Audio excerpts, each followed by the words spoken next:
What's up, Georgia? My name is Jaden Williams, and I humbly serve as the Georgia State Conference NAACP Youth and College Division State President. I have the extreme honor to be sitting here at the 81st State Convention and Civil Rights Conference. It's exciting because this is the largest multi-generational conference across the state happening now. But I have an honor as well to be sitting with Neandre Broussard, who is the CEO of Black Men's Wear. And we have some exciting news and a big exciting announcement at the end of this conversation. So make sure you guys tune in. We're about to have a good time. And so I'm going to allow Neandre to just kind of introduce yourself. Well, Mr. President, thank you for having me here today. I'm very excited to be here to experience greatness, right? To be able to participate and just take all it in of what the NAACP Georgia is doing and see and hear some of the initiatives that are have got us to where we are here today, but they're also looking to take us to the next 5-10 years, to see yourself in leadership and to see the youth and college division showing up, you know, in a way that say that the next generation, we taking care of things, you know what I mean? So I'm very, very excited to be here. It's an honor to be here. I just appreciate you having me. Absolutely. So I want to dive a little bit deeper because I know we're streaming on our platform. So I know they know about the oldest and the boldest, the most cussed and discussed, the most geared and revered organization that is the NAACP. But I kind of want them to get a glimpse of what is Black Men's Wear and where did it start? Where did it come from? I remember you told me Texas, if I'm not mistaken, 2014? 2017. I was close. You were close. You were close. You were close. So Black Men's Wear, we're a cultural impact agency. And what that means, let me give a little background, then I'll get to what it means to be a cultural impact agency. So I live in Dallas, me, myself, my wife, my two sons. And in about 2015 to 2017 was a really tough time for me as a black man to see how the media portrayed me as a black man, because the consistent barrage of police interactions was definitely taking a toll on me, because I would see visuals, I'd see the news, and every time that they seemingly spoke about somebody that represented me, it was in handcuffs or getting shot and murdered down by police at that time. And so it was one of those moments to where that compound of there's another one. Now we're becoming so desensitized to it, to where when we start to think about what this imagery is doing for us and how it's removing us from our humanity.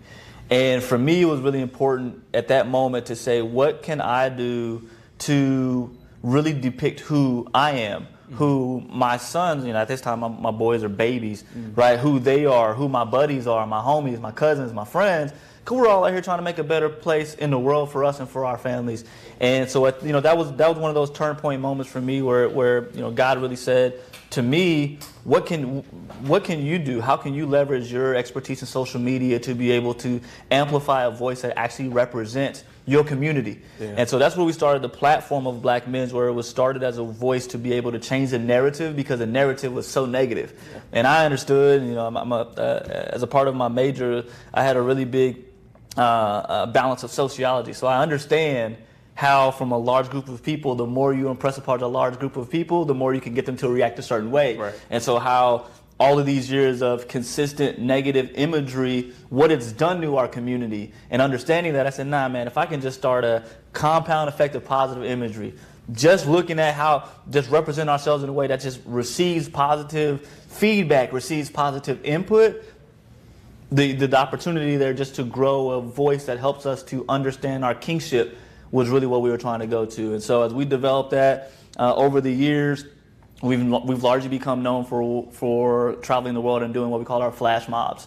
So the Black Men's Wear Flash Mob is a traveling series. We've been to 30 markets globally, bringing together black men, business owners, entrepreneurs, blue collar, white collar, don't matter. We bring brothers together to have a safe space to network and connect.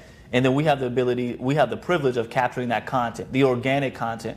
You know, we get together, we're going to have a good time. That's right. And to be able to have a safe space where brothers are not only just networking, but they're sharing ideas, they're bouncing ideas off of each other, they're sharing business endeavors, they're partnering with each other. They have a safe space to say, man, how you doing today? Bro, I ain't doing that well. Talk about it. Like let me hear, bro, what's going on, so that way you have somebody that can balance out the world that we're in. That's the focus of our flash mob movement. That flash mob movement has now catapulted us into what we call a cultural impact agency. So what we're now able to do is tell these stories that focus on black men and black community in a way that's not necessarily told from a brand's perspective. So we'll partner with a brand to come and to talk about, they want to talk about their product. We'll say, okay, cool, the product is great, but we want to tell a story about the black man, the black woman that's utilizing the product in a positive light. We want to be able to showcase family. We want to showcase upward mobility. We want to showcase all of these things in a way that when we receive these stories, again, it comes back to us feeling empowered and motivated versus getting beat down and trodden down by all of the media that tends to try to keep us in a particular place. And so that's where we are, man. We are a cultural impact agency. We work on changing the narrative. We work on fostering economic growth for black creators. We work on developing community that's a safe space for black men to be able to grow and partner together. And we do it in our own way. Awesome. I love that. I'm glad you said that. That's announcement number one. So we're going to throw it out there.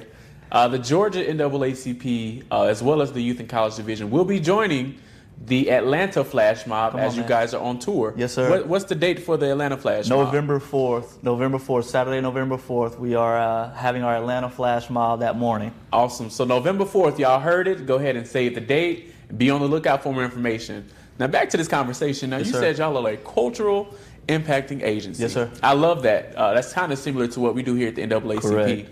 But I love the fact that you specifically targeted black men. Yes, sir. Because it's gotten to a point to where we're afraid to even get in the car. Are we going to come back home that night? Are we going to be able to see our families again? If I get pulled over, what do I need to do now? Right. Before and I'm glad that, we're kind of talking about this because the conversation is rarely had. So I'm glad that we're able to sit and kind of digest that cultural shift, right? Yeah. So how do you think today, in today's age, we as young people, as well as the older generation, how can we come together in one, making the flash mob big, but also making sure that we're culturally set for the next generation? I think one of the biggest things that we have to always consider is collaboration is better than competition. Yeah. And a lot of times we feel as though, I'm not a part of the NAACP, I have my own organization. And it's like, okay, great. Work together, and I think that's one of the biggest things that, historically we've been bred to be the best, and if you're not the best, unfortunately, ain't no room for you. But now we're in a space where it's room for all of us at the table, and we're in a space where we're building our own table. So I think the most important thing is to think about is we don't have to do it alone. Some people might not agree with all the principles or concepts of an organization, but that doesn't mean you can't work together. That doesn't mean if we have a common goal, which is empowering and motivating, that we can't work together. I'm a member of Kappa Alpha Psi fraternity, right? And we talk about the Divine Nine. And, we joke with each other about like, oh, my organization is a little bit better than yours, jokingly, but at the end of the day, it's all about community growth. Right. And so if we're able to take all of these organizations that we can collaborate together, somebody's got to take the lead, right? NAACP is at the helm. They've been at the helm for a long time taking the lead. But let's partner. The other organizations need to understand how they can partner with the NAACP so that way we continue to push everything forward versus, all right, well, this group's going forward and we going this way and we going that way. Nah, let's work together, let's collaborate together. So I think that's really the most important thing, is to be able to come to the table, sit at the table, and collaborate. Let the egos go, because egos haven't gotten us anywhere. Yeah. And so how can we continue to push forward collectively, I think is something that we have to address. Yes.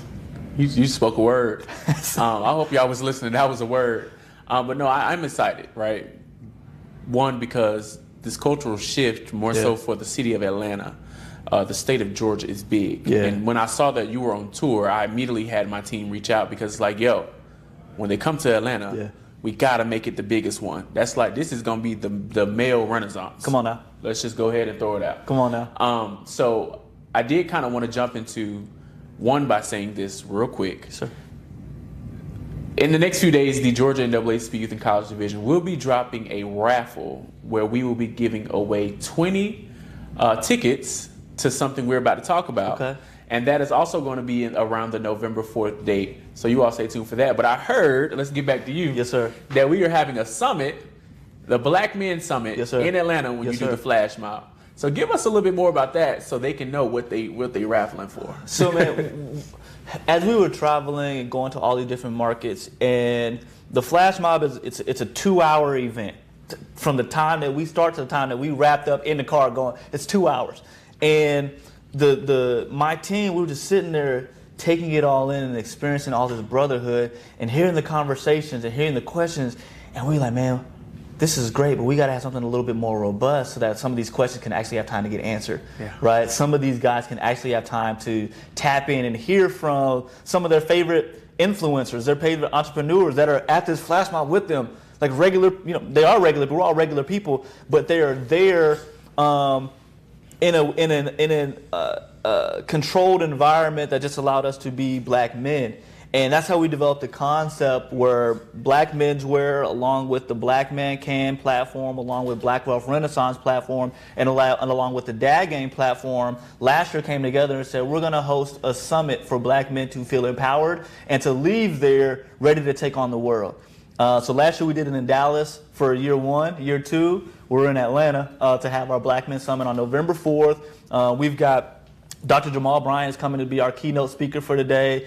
We've got fireside chats with Marcus Barney, known as Him 500, on entrepreneurship. We've got Derek Harper Sr. On entrepreneurship. We've got Julian Gordon teaching brothers how to develop and get into the real estate game and look at multifamily properties and how those can be a game changer for future generations. We've also got Derek Grace, who is all about protecting my family, manhood, right to carry arms. So we're looking at the full gamut of black men. And then we also got Trey Bryant, who's a leading influencer on black male style. Like, we're going to have all these guys together to talk about all these things that we want to hear about, from real estate, from investing in money, from entrepreneurship, from style. And then having this safe space for us to ask questions and not feel, as men, we oftentimes feel as though we can't be vulnerable. Yeah. But you know how much action, collective agreements have come out of vulnerability? Because now I'm able to level, you and I are on the same playing field or in the same situation. We're like, okay, I don't got to keep my guard up. Like, let's really get through some really tough conversations here. So to be able to have that space for us to do it on November 4th at 2 o'clock. So we'll have the flash mob in the morning that gets everybody loose. And then we're going to get into it at the summit on that afternoon, where we can really dive into some things. We've got activation. Shea Moisture is sponsoring what we call a affirmation station. So everybody gets to go into their personal room and to be able to give themselves a message that they can then play back to themselves in the future, or give to their sons or their brothers or their cousins, have a message that they can affirm who we are as men. We've got a room called the Emotions Room, where brothers can go in there and find out information about how can I handle the stress that I'm dealing with, how can I handle the pressures that I'm dealing with, some way to balance their mental health. We'll have that safe space for them as well as a personal branding room. How do I take my brand to the next level? How do I know more about, all right, I'm my own walking billboard. What does that mean for me as a black? I don't have a business or anything like that, but you still a walking billboard for you and for your family and for whatever you want to do. So how can they really understand what that means? We've got a space for that as well. And then we've got a room for they can really kind of, if they want to, learn a little bit more about the suit game, right? Hey. What does it mean to have wide lapels? What is the cuff on the pants? What shoes go with what? Just so they can walk into a room a little bit more confident if that's the swag that they want. If they don't want it, it's cool, but at least us having this safe space for them to be able to come and learn and develop and grow with each other. Yeah, absolutely. I'm excited. November 4th. I'm excited to come. I'm coming. Yes, sir. And I'm going to be honest with you. I was pulled to the side about 5 times on the convention site because some of these women's like, who are those two gentlemen? Who are those two? I said, that's black men's wear. They said, ooh, when they coming back? so I can tell you, not only are the men excited around convention to actually bask in the summit and actually gather for the brotherhood of men, but they're also excited because the ladies is running around like, ooh. Man, and you know what? I really appreciate it. As an organization, we extremely appreciate black women, right? Because we are not where we are as a people without black women. That's right. You know what I mean? And the media will tell you that we're divided, we don't work with each other, black women are against black men, and black men don't appreciate black women. It's all lies, because I see it every single day. Yeah. You know what I mean? And so I just want to take the moment just to appreciate, because what black women do, a lot of instances to lead the households, to make the financial decisions, to be the breadwinners, they carry a heavy load, and we appreciate that. But I just wanted to make sure that that we appreciate the sisters that are asking about the sharp dressed brothers. But we want to do more just to cultivate community in all lanes, all areas, and we can't have community without Black women. Absolutely. Now I'm gonna let you know I'm coming harder than y'all on November 4th. So I hear you talking. Y'all better go back to y'all tailors to figure out what y'all gonna wear. I hear you talking. Jay, don't let me down now. Hey, me and President Grease get down in the suit now. Okay, let's go. Yeah. Well, listen, I'm glad we had this conversation, and I'm glad we got to talk about the flash mob, and we got to talk about the summit.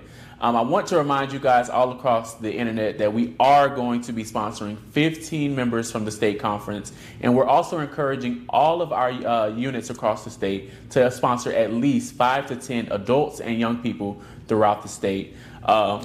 We've got the specific discount code for NAACP. When you get your ticket, just put in NAACP there. It's going to take some of that price off of that ticket. Period. Y'all heard them first. We have a NAACP discount. So that means what? You need to get your ticket now. Yes. So we're excited.